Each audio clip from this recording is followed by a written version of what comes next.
बोधो जे राधा कृष्ण के जे काव्य परंपरा छे श्रृंगार और संगीतबद्ध पद सबके रचना ओहो करतथिन, ओ किया ने केलखिन। एकर उत्तर ई छे जे विद्यापति जे छे एकटा दरबारी कवि छला, ओ राजा के दरबार में रहे छला, राजा के राज्याश्रित छला। राजा के जे राज्याश्रित छला तो दरबारी कवि के ई बाध्यता भ जाय छे जे ओ अपन जे आश्रयदाता छे तकरा मन तुष्टि के लेल, मन के संतुष्टि के लेल, ओकरा खुश रखे के लेल, दासी जी कहि के खुश रखे के लेल ओ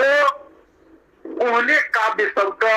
या तो ओ राजा के वीरता वाला जेना कि कीर्ति लता लिख देलखिन, महाराज कीर्ति सिंह के वीरता के वर्णन में छे, और